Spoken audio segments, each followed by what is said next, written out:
Comme présenté dans une de mes précédentes vidéos où je comparais les différents types de rendus disponibles lorsqu'on travaille aujourd'hui en tant que développeur front-end, à savoir le client-side rendering, le server-side rendering, le static site generation, malgré tous les avantages qu'apportent les single-page applications, elles ne sont pas de bons candidats lorsqu'il s'agit d'optimiser le SEO ou les core web vitals, tels que le temps de chargement initial et le premier rendu, entre autres.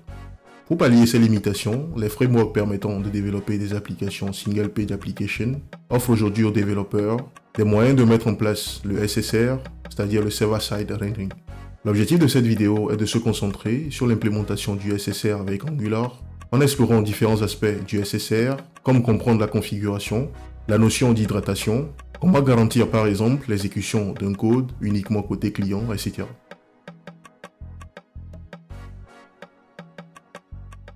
Pour l'historique rapide, avant la version 17 d'Angular, pour mettre en place le SSR, on passait par un module appelé Angular Universal.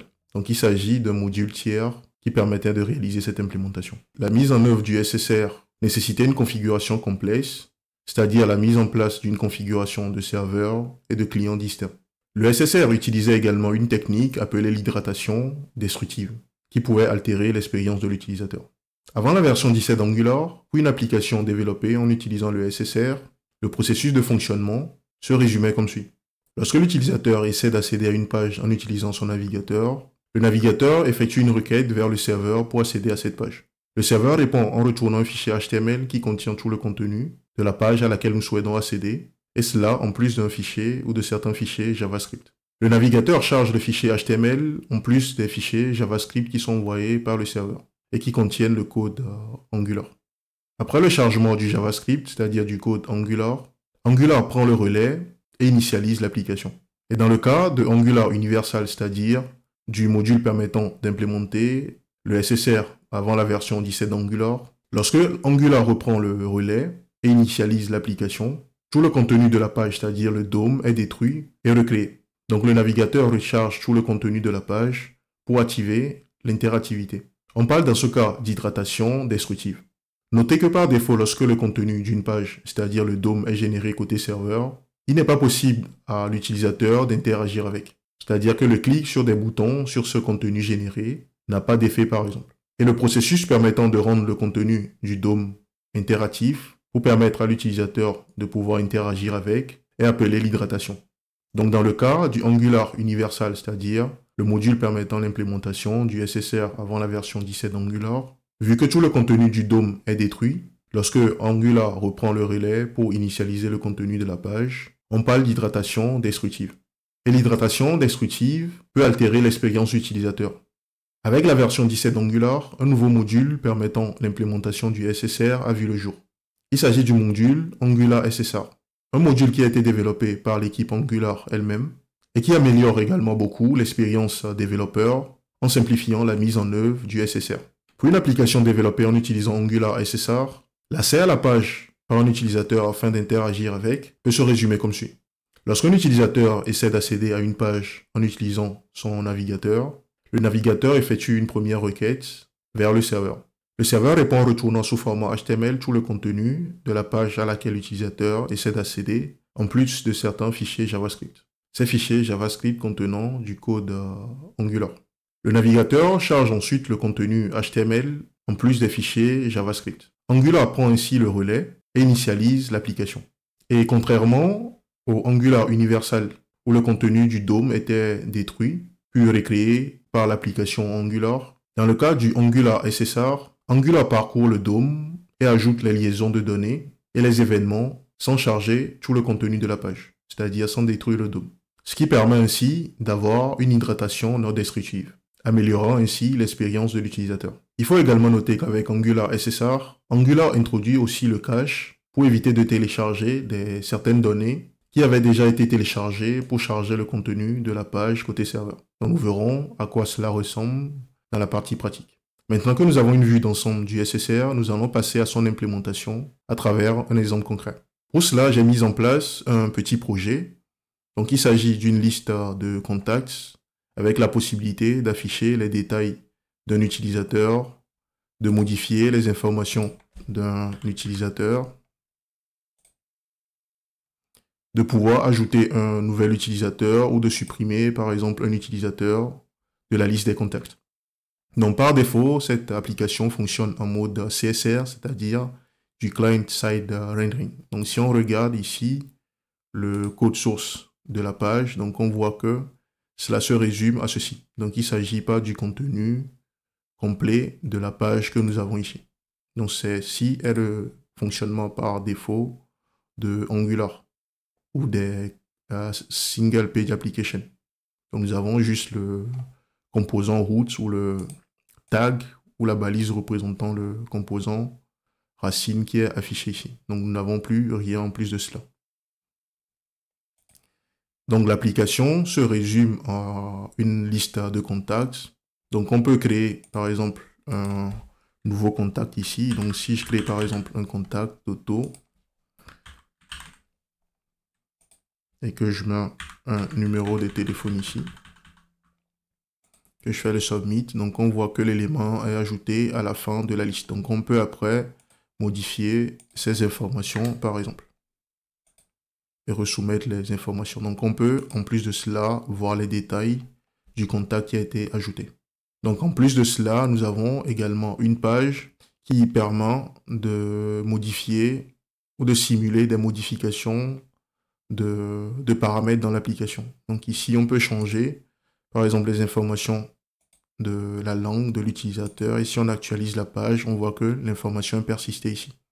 Donc, ceci passe, dans ce cas, par l'utilisation du local storage ici. Donc, si j'inspecte la page et que je prends la partie application, donc on va noter ici que les informations sont stockées dans le local storage ici.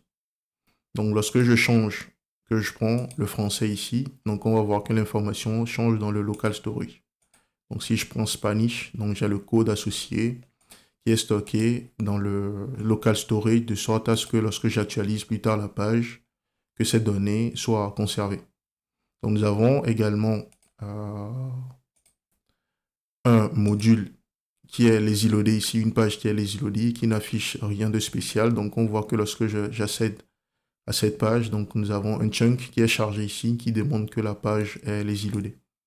Donc, le but de tout ceci, c'est juste de pouvoir démontrer le SSR et de pouvoir explorer différents aspects du SSR.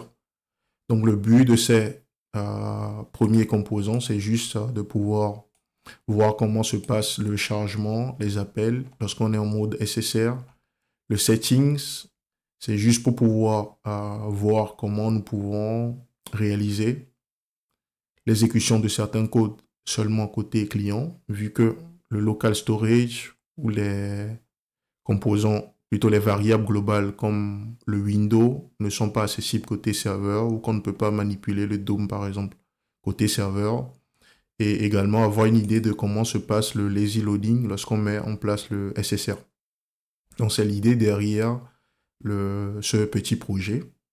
Et j'ai également mis en place dans le projet un log pour m'afficher certains éléments. Donc nous avons ici un test qui indique juste à partir d'où l'appel se fait. Si c'est côté client ou c'est côté serveur, d'afficher un log qui nous permettra de savoir de quel côté le code est appelé. Donc si je retourne maintenant au code, donc on va s'intéresser rapidement ici aux composants qui sont routés. Donc j'ai mon projet qui se présente comme suit. J'ai mon fichier d'index qui contient le composant racine. Donc si on regarde ici le composant racine, il se trouve juste là. Donc j'ai le composant racine qui contient le menu qu'on vient de voir avec les différents éléments du menu. Et c'est ici que va s'insérer les éléments qui sont routés.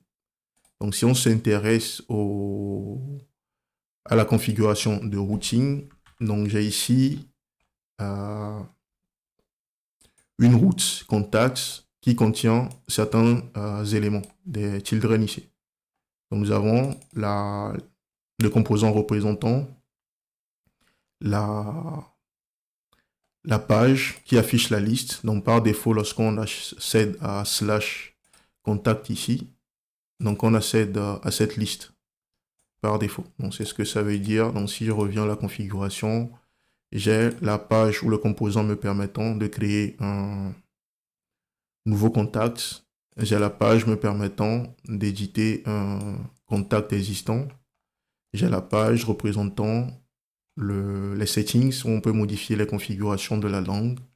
Et j'ai ici un composant également qui est lazy loader. Donc par défaut, lorsqu'on vient dans l'application, on redirige l'utilisateur sur la page la route contact qui représente cette route par défaut. Donc voilà de façon générale le contenu de l'application. Et si on regarde maintenant par exemple ici, le composant représentant la liste des pages.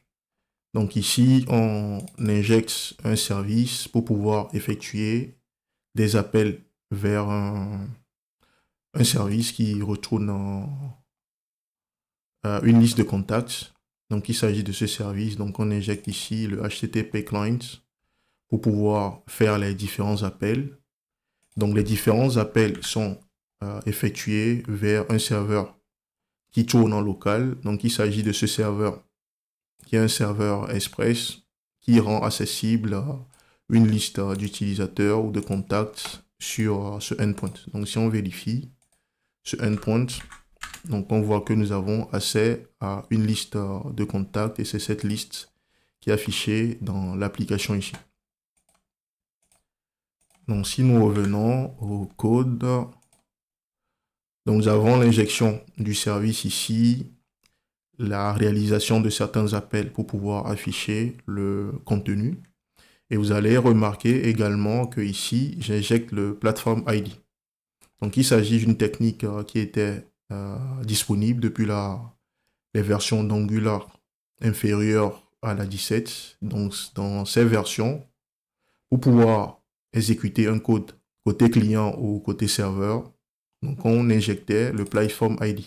Donc il s'agit d'un identifiant qui permet à travers des fonctions isPlatform_Browser ou isPlatform_Server de savoir que nous sommes côté client ou côté serveur. C'est-à-dire que le code que nous mettons à l'intérieur ici sera exécuté seulement côté client et le code que nous mettons ici sera exécuté seulement côté serveur. Donc c'est la technique qui était utilisée pour pouvoir s'assurer qu'on exécute le code côté client ou côté serveur. Donc on peut toujours utiliser cette technique. Donc il suffit de vérifier si nous sommes au bon endroit avant d'exécuter le code. Donc c'est ce qui nous permet d'éviter par exemple de faire appel au local storage ou au window ou faire des appels d'accès à des API qui sont accessibles seulement côté client lorsque nous sommes du côté du serveur. Donc pour toutes les composants, pour tous les composants que j'ai mis en place pour le test, donc vous allez voir que tous ces composants, donc on a une partie où je mets ce petit log pour indiquer où est-ce que j'appelle certaines fonctions de façon précise. Juste pour donner du contexte ou savoir où est-ce que le code s'exécute exactement pour faire la différence. Donc voilà, de façon générale, présenter l'existant de l'application. Donc pour résumer, nous avons des composants qui sont routés. Un composant qui sera lazy loader ici. Un composant qui fait appel au local storage, qui est une API disponible seulement côté client. Et d'autres composants qui sont chargés d'autres composants routés qui sont chargés. Et pour tous ces composants, j'affiche à chaque fois des logs pour indiquer d'où est-ce que nous appelons, nous faisons les appels. Donc, comme je le disais tout à l'heure, donc vous allez voir que cette application, par défaut, utilise le client-side rendering, ce qui fait que lorsqu'on ouvre ici le code de la page, on voit que nous avons un contenu réduit.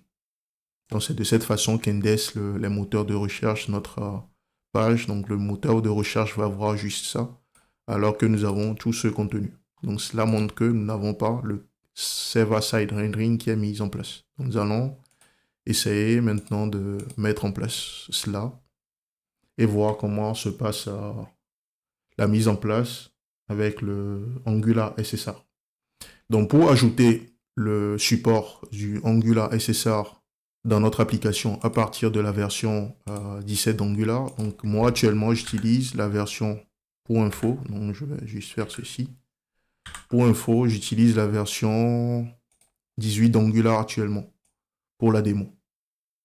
Donc une version supérieure à la 17. Donc j'avais dit précédemment que le Angular SSR a été introduite dans la version 17 d'Angular. Donc nous allons ajouter ici le support du SSR. Donc pour pouvoir ajouter le support, donc il nous suffit de faire nd. Donc j'utilise npis ici pour précéder mes commandes, de sorte qu'il cherche la commande ou le binaire nd dans mon projet et que si ça n'existe pas, de le télécharger pour faire l'installation. Mais vu que j'ai Angular qui est déjà disponible dans mon projet, donc du coup le nd ici sera exécuté en prenant le binaire disponible dans mon autre module par défaut. Donc il suffit pour ajouter un nouveau paquet dans notre application d'utiliser le nd-add. Donc dans notre cas, nous voulons le support de Angular SSR. Donc il me suffit de faire ceci. Donc on voit que la commande s'exécute en mode impératif pour me demander si je veux ajouter Angular SSR avec cette version qui correspond à la version compatible avec mon projet. Donc je fais juste Y ou Yes. Et là le paquet sera installé. Donc suite à l'installation du paquet, donc le nouveau paquet installé procède, ou Angular procède ici, le CLI procède à la modification de certains fichiers dans mon projet. Donc on voit ici qu'il y a 3 nouveaux fichiers qui sont créés et certains fichiers qui ont été mis à jour. Donc nous allons explorer cela pour comprendre rapidement ce que Angular réalise sur notre projet. Donc dans un premier temps, nous allons noter ici que nous avons un nouveau fichier main qui a été ajouté. Et cette fois-ci, il s'agit du main server qui a été ajouté à notre projet. Et on sait que ça, c'est le fichier qui est exécuté par défaut. Donc ici. Donc c'est le fichier de Bootstrap de notre application. Donc si on se réfère à son contenu ici, la seule chose qui change comparé au main que nous avons de façon classique, donc si on regarde les deux, donc la seule chose qui va changer ici, c'est la configuration. Donc dans le cas du CSR classique, c'est-à-dire d'une application Angular classique, nous avons un app config qui s'apparente à ce que nous avons ici. Donc nous avons un provider où nous avons les providers qui nous permet d'avoir le routing, un provider qui nous permet d'avoir le support du HTTP clients, et nous avons également maintenant le client iteration. Donc nous allons revenir sur ça par la suite. Et si on retourne au main server ici, donc nous allons voir que la configuration est différente de la configuration par défaut. Donc ici nous avons un config server, alors que de l'autre côté, c'est-à-dire dans le cas d'une application classique, nous avons un fichier de configuration qui est appconfig. Donc si on regarde la configuration serveur ici, donc on va voir que nous avons nous avons ici le support du server-side rendering à travers ce provide server rendering.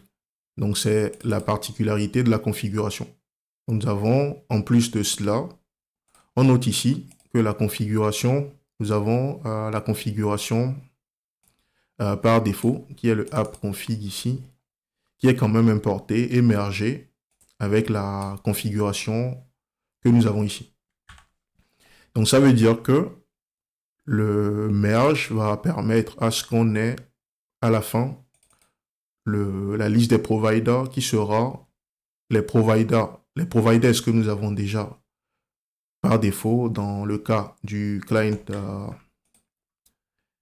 side rendering, c'est-à-dire le fonctionnement par défaut. Donc, on aura tout ceci en plus de la configuration ou du provider que nous avons ici. Donc, ces deux providers que nous avons seront mergés pour pouvoir avoir le providers, la liste des providers finales. Donc, la différence entre les deux configurations, comme on peut le constater, c'est le provide server rendering. Donc, le support du rendu côté serveur qui nous est fourni par le provide server rendering que nous avons ici. Donc, ça, c'est le premier point. Et si on se réfère à ce que nous avons ici, donc nous avons vu que nous avons le main, qui est le fichier de bootstrapping, qui va faire appel à la configuration serveur. Et nous avons vu également que la configuration serveur contient maintenant le provide server rendering, qui permet le support du rendu côté serveur. Donc nous avons un nouveau fichier server également qui a été créé. Donc pour le fichier server, si on se réfère au contenu ici, le fichier server, donc il s'agit de ce fichier. Donc ce qu'il faut noter ici, vu que nous faisons du rendu côté serveur, il nous faut un serveur ou une application serveur qui va répondre au client lors des appels par le navigateur. Donc il s'agit ici d'un serveur Express qui sert notre application sous format HTML.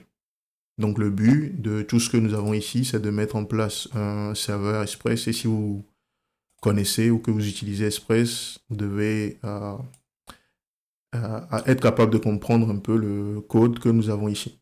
Donc pour expliquer rapidement ce que nous avons ici, donc nous avons un serveur Express qui est initialisé ici.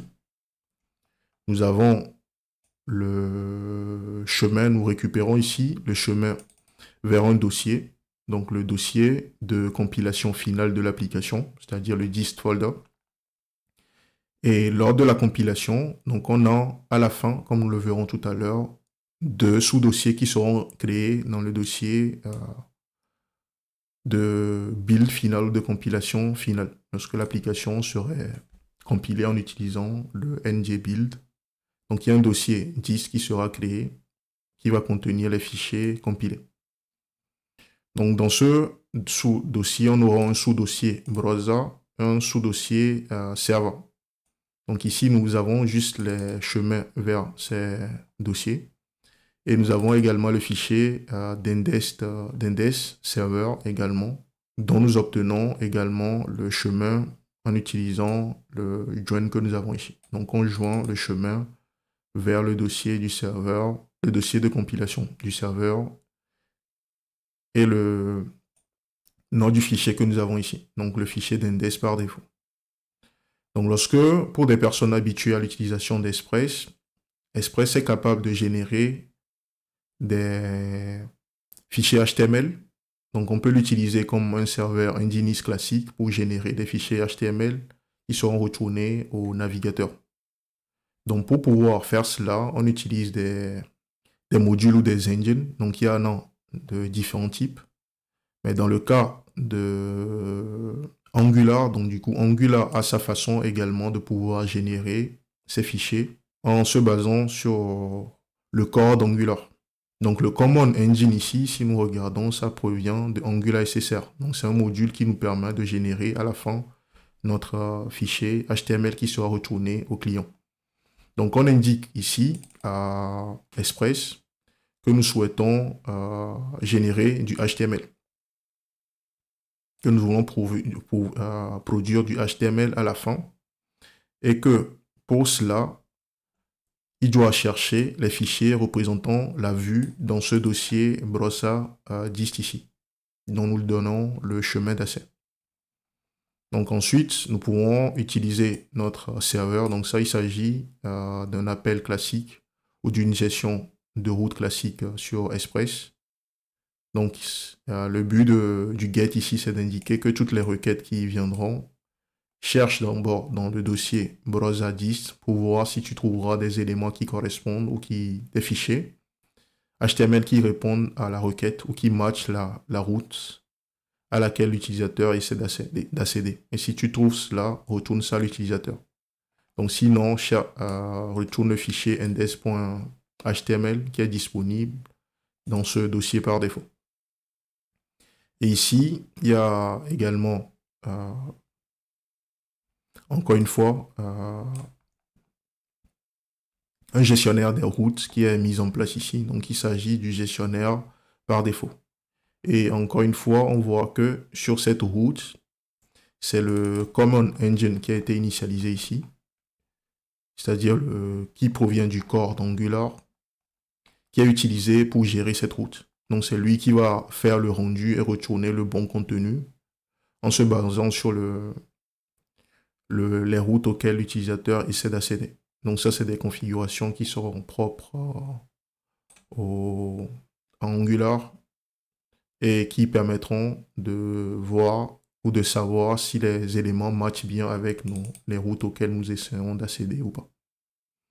Donc voilà de façon rapide le contenu du serveur. Donc il s'agit d'un serveur Express classique dont le engine, c'est-à-dire le moteur de rendu, est dans ce cas Angular. Donc c'est Angular qui va servir les fichiers HTML et on lui indique dans quel dossier chercher les fichiers générés.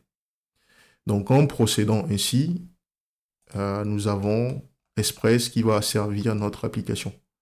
Mais j'ai appris en lisant à travers mes recherches que Angular supporte maintenant d'autres serveurs comme Nitro qui est utilisé derrière Vue ou plutôt Nest de Vue. Donc c'est pas Express seul qui est supporté, mais ils sont en train de tester d'autres librairies permettant de mettre en place des serveurs. Donc l'essentiel, c'est d'avoir un serveur qui peut faire tourner une application Node. Donc dans ce cas, Express. Donc voilà pour le serveur. Et si on se réfère également au Angular JSON ici, donc il y a quelques modifications qui ont également été apportées à ce fichier. Donc on note l'ajout de cette partie. Donc nous avons le serveur pour indiquer le chemin vers le fichier de bootstrapping, le support du pré-render et le fichier représentant notre serveur, c'est-à-dire le point d'entrée de notre serveur. Donc, autre modification, nous avons la modification du tsconfig. Donc ça, c'est pour le côté TypeScript. Donc si on regarde rapidement, donc on voit que les nouveaux fichiers qui ont été ajoutés, à savoir le fichier de bootstrapping et le serveur ont été ajoutés à la liste des fichiers ici pour que cela soit pris en compte lors du build de l'application. Et nous avons enfin le package.json qui est mis à jour. Donc on va trouver que si on regarde le package JSON, on doit voir que le Express, donc on vérifie rapidement. Donc ici, les mises à jour qui ont été effectuées ici, donc nous avons l'ajout de ce script npm pour permettre de lancer l'application une fois le build effectué. Donc c'est cette commande qui va nous npm run serve ssr angular ssr qui va nous permettre de démarrer notre serveur une fois l'application buildée, lorsqu'on passe en mode déploiement, lorsqu'on va déployer l'application sur un vrai serveur. Donc il s'agira d'exécuter cette commande pour pouvoir servir notre application. Et au niveau des dépendances, donc on voit qu'il y a cette dépendance qui a été ajoutée, celle-ci également qui a été ajoutée. Au niveau des dev dependencies, on a le typage TypeScript pour Express. Nous avons le support, le typage pour Node également qui a été ajouté. Donc on voit également que Express a été ajouté pour pouvoir nous servir l'application une fois l'application déployée. Et pour la dernière modification, ça concerne la configuration de l'application. Donc si on se réfère également à ça, la configuration de l'application rapidement ici.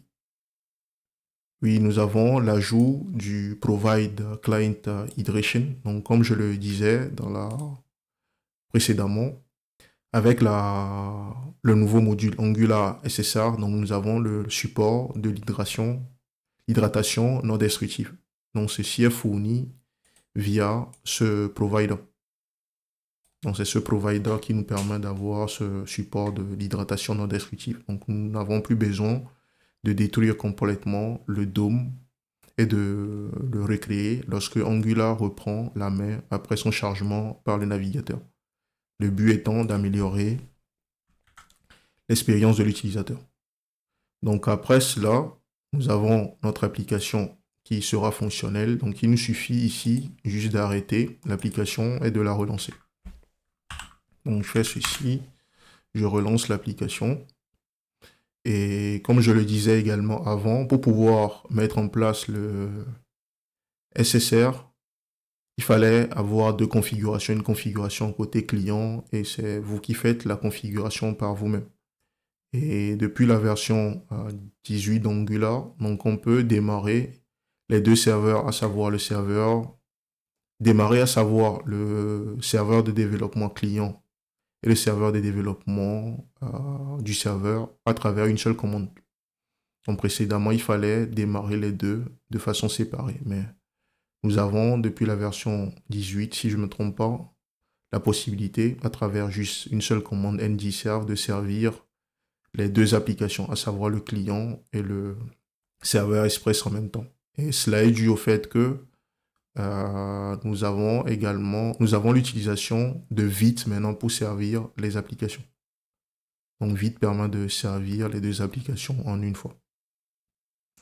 Et si on se réfère maintenant au contenu de notre console ici, déjà on voit qu'il y a quelque chose qui est apparu ici. Donc on voit maintenant que nous avons on server contact list page init. Donc nous allons voir tout de suite à quoi cela correspond. Et nous avons également une recommandation ici où Angular nous recommande d'utiliser maintenant le HTTP client mais avec le fetch.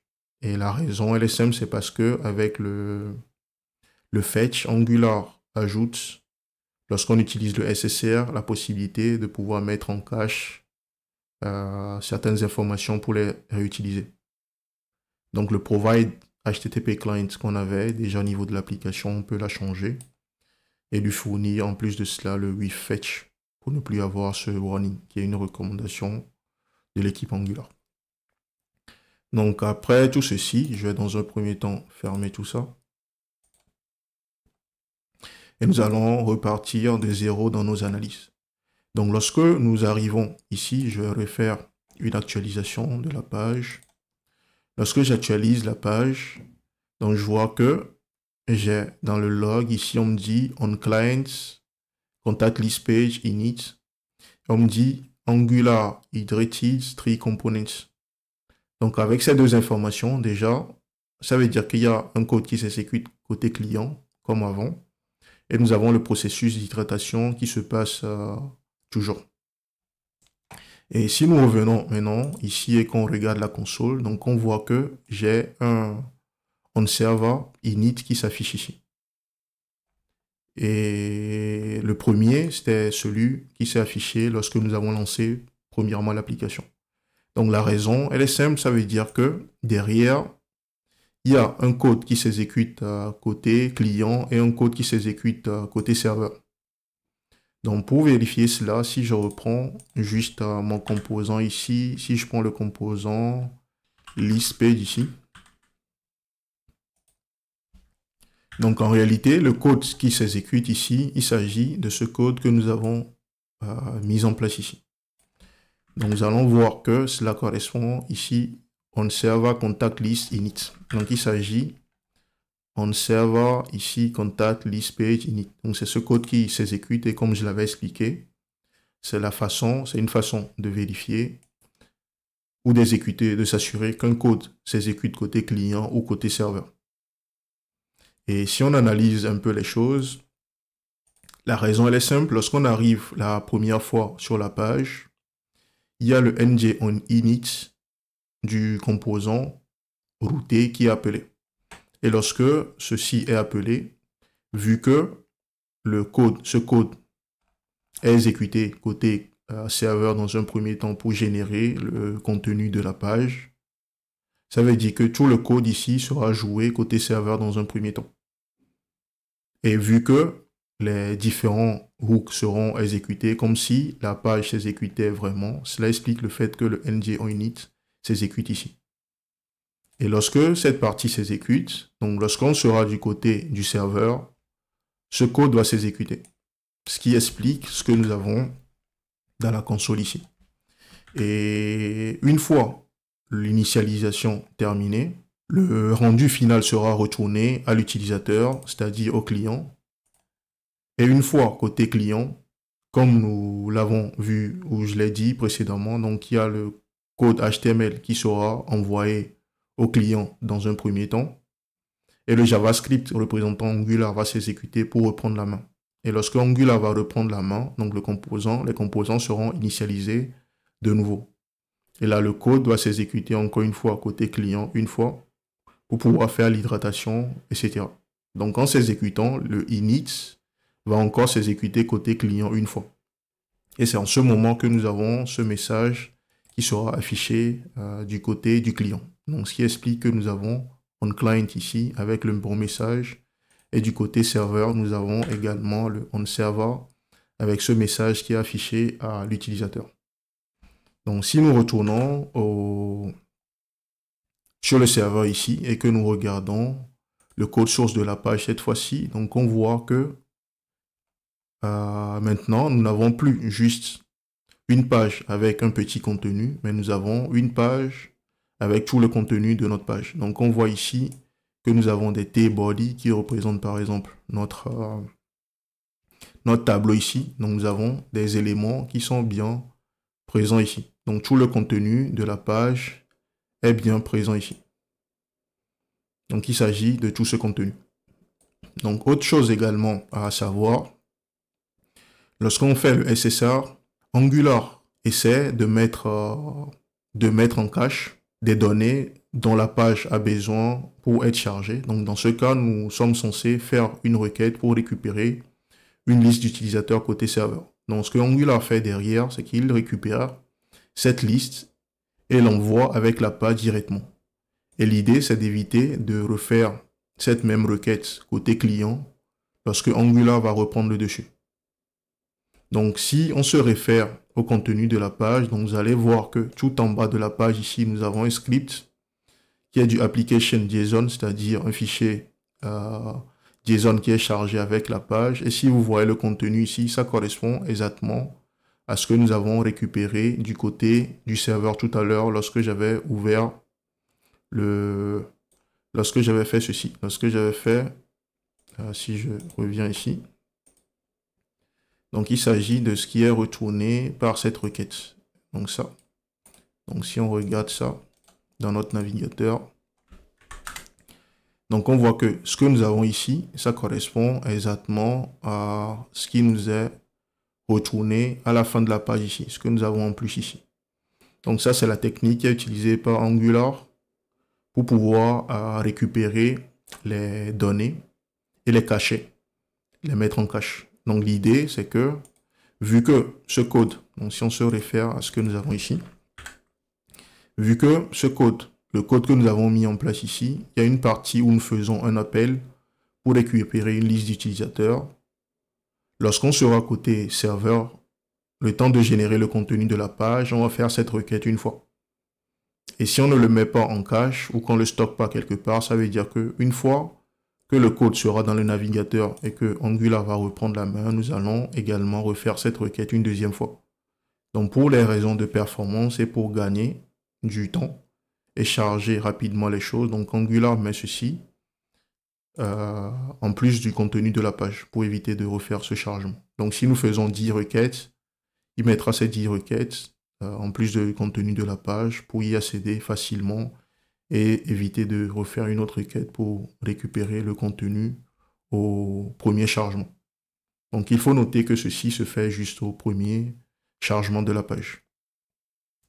Donc, le code source, ça nous permet, le code de la page nous permet de savoir que maintenant, notre page sera bien indexée et que nous avons un code HTML qui est vraiment retourné au moteur de recherche lorsqu'ils vont essayer d'indexer notre page la première fois.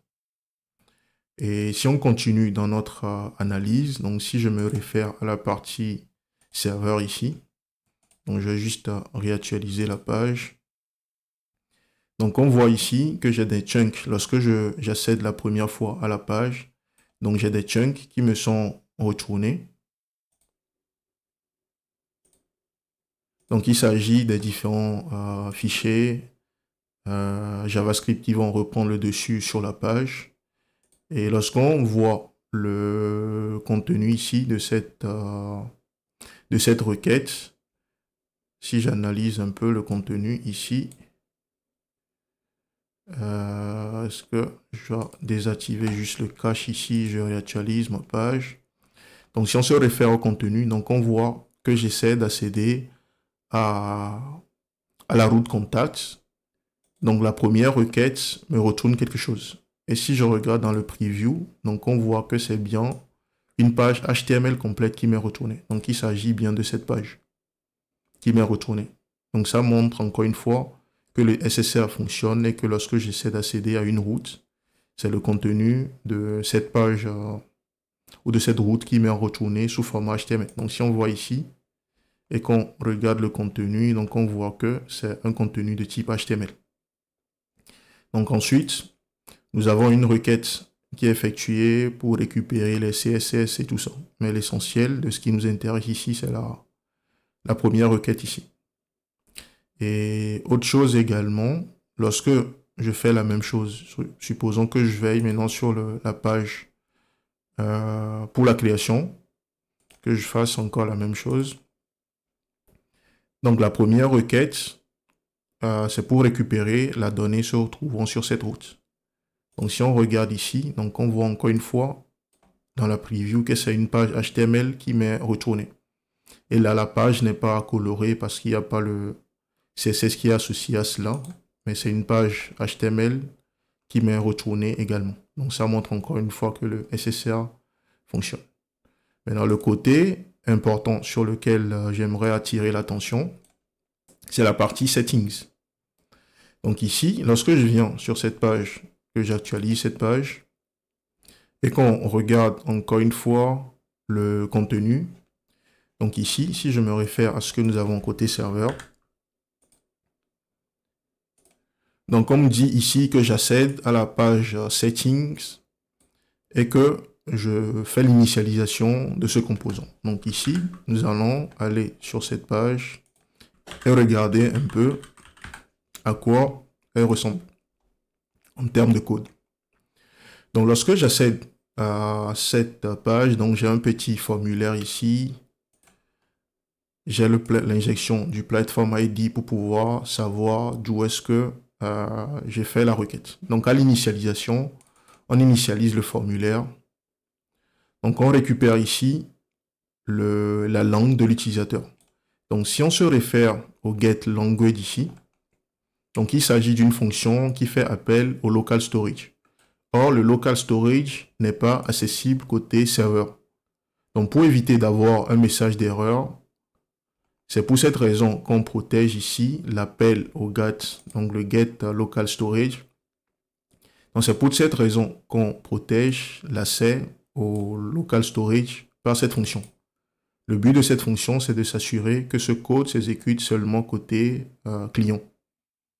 Donc si on enlève cette protection, par exemple, supposons que j'enlève cette protection.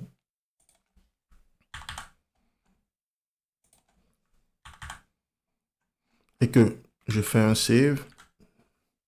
Donc on voit que j'ai une erreur qui apparaît. Donc on me dit que j'ai une référence error et que le local storage n'est pas défini.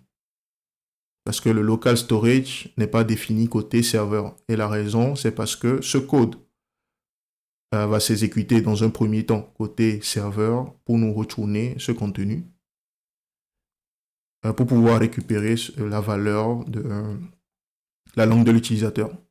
Et vu que le get local storage et get language fait appel au local storage, et que le local storage n'est pas disponible côté serveur, c'est pour cela que nous avons ce message d'erreur.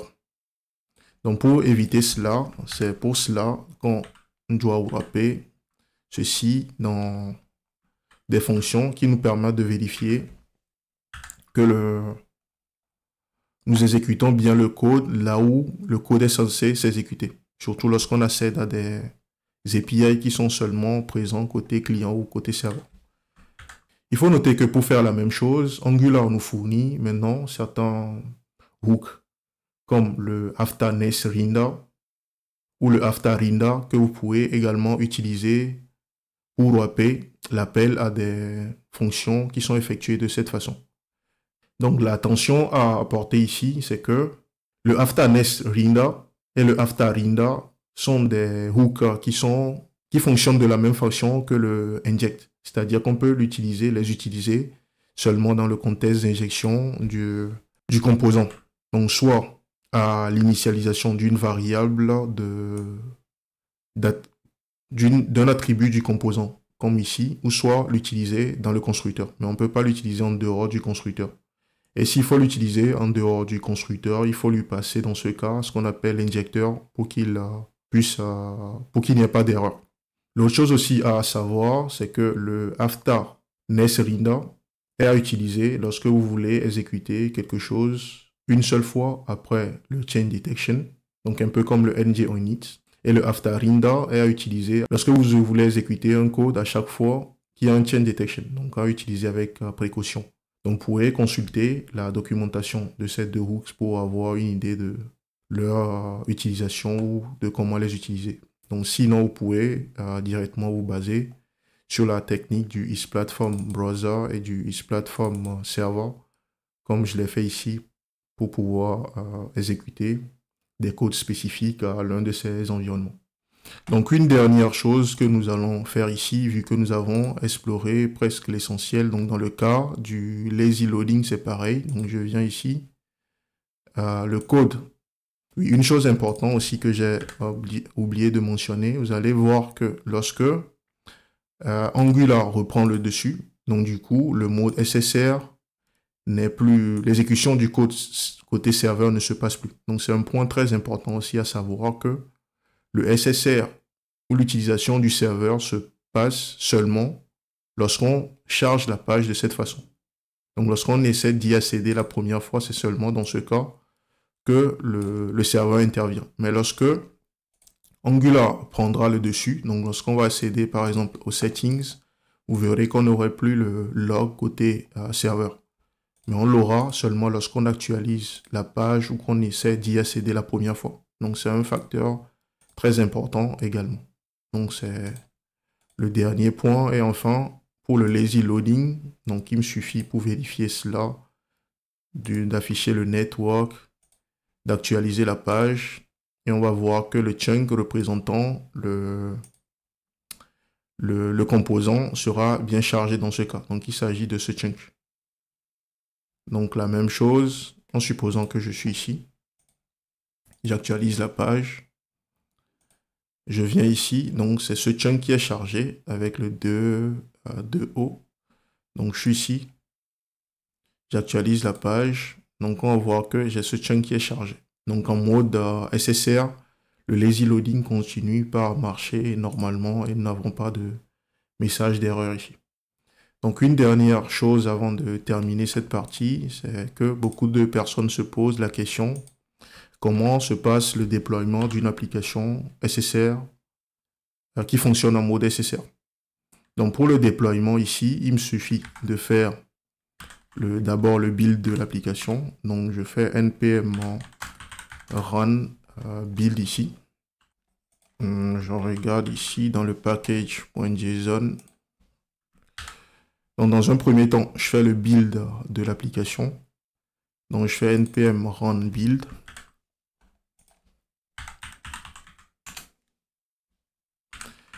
Build ici. Donc cela permet, si on regarde un peu rapidement le log de build, Donc déjà, le constat, c'est que pour moi, après mes analyses personnelles, je pense que la façon dont les choses fonctionnent derrière, c'est que l'application est exécutée, où les différentes pages sont exécutées comme on le ferait dans un navigateur, et le fichier HTML généré est sauvegardé quelque part, ou conservé quelque part pour être servi ultérieurement par le serveur. C'est de cette façon que je vois la chose. Et pourquoi je dis cela? Parce qu'on remarque ici que malgré que l'application n'est pas exécutée, lorsqu'on fait le build, on voit que les différents logs que nous avons mis en place pour l'initialisation des différentes pages s'affichent ici. Et nous avons la génération du bundle côté client, la génération des bundles côté serveur, et enfin le packaging de l'application. Et autre chose ici, Angular nous dit qu'il y a du pré-rendering qui a été fait pour quatre routes. Donc il s'agit ici de routes statiques, de 4 routes statiques. Et par défaut, Angular fait du pré-rendering pour les routes statiques. Donc il est capable de générer les fichiers de façon statique et de les servir plus tard. Donc, vous pouvez voir en détail ce que c'est que le pré-rendering dans ma vidéo précédente où je faisais la comparaison de ces différents types de rendus, vu que ce n'est pas le sujet ici. Donc, il a réalisé le pré-rendering vu que nous avons au moins 4 routes statiques ici dans notre application. Donc, si on vérifie rapidement les configurations de routing ici, donc c'est parce que il a vu que nous avons au moins 4 routes dont les contenus ne sont pas dynamiques et qui pouvaient être générés directement. Donc il s'agit de cette route, 1, 2, 3 et je pense la 4e route doit être cette route. Parce que lorsque vous vérifiez dans la documentation, vous verrez que le pré-rendering n'est pas possible pour les routes qui sont dynamiques, comme cette route que nous avons ici. Et si vous souhaitez le faire pour des routes dynamiques, il va falloir réaliser une configuration à travers un fichier test pour le faire. Donc, vous pouvez regarder dans la documentation pour avoir une idée sur cela.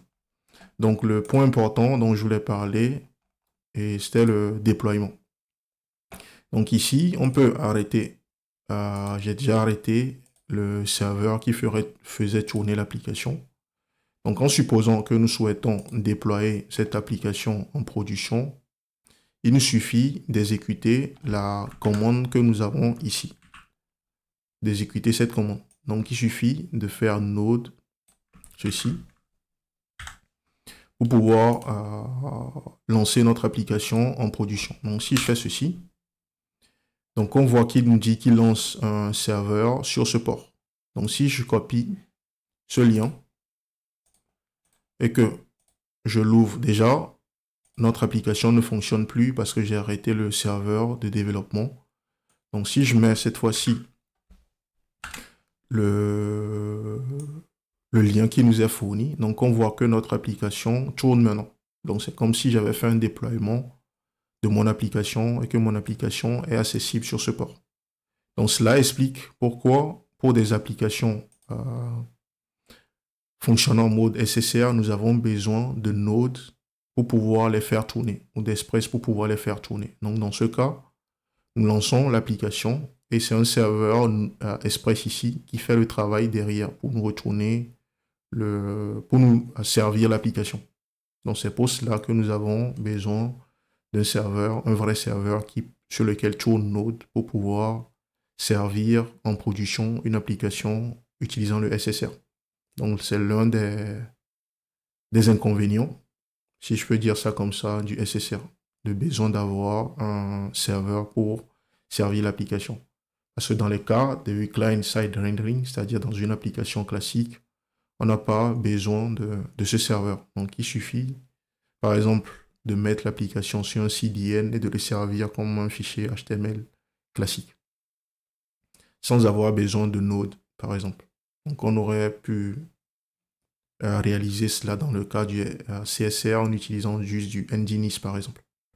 Mais c'est ce besoin de lancer notre serveur Express qui demande à ce qu'on ait le Node présent sur notre environnement. Donc si on retourne ici et qu'on refait toutes les manipulations qu'on faisait, déjà si on regarde le contenu de la page, on voit que c'est une application complète qui est encore une fois livrée avec tout le contenu de la page. Donc, nous avons tout qui est toujours fonctionnel. Donc on peut changer la langue, actualiser la page et tout fonctionne comme on le souhaite. Donc comme je l'ai dit, pour le déploiement, cela se résume au déploiement d'une application Node.js classique.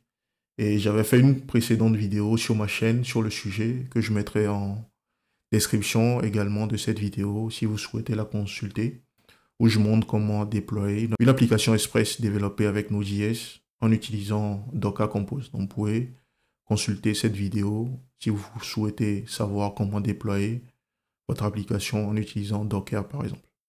Et ceci nous amène à la conclusion de cette vidéo. Donc je conclurai cette vidéo en disant que, comme vu dans la précédente vidéo de comparaison des différents rendus qui s'offrent à nous aujourd'hui, vidéo que je vous invite à suivre si ce n'est pas déjà le cas, le SSR et les SSG permettent de tirer parti des avantages des SPA tout en améliorant le SEO et les performances et les Core Web Vitals. Et comme vu à travers cette vidéo, depuis Angular 17, la mise en œuvre du SSR est plus simple et continue de s'améliorer. Donc il y a des évolutions encore qui sont faites sur la version 19 par exemple, pour permettre l'hydratation partielle lorsqu'on est en mode SSR, en utilisant le differ par exemple. Donc peut-être que je ferai une vidéo plus tard dessus, si j'ai l'inspiration, pourquoi pas.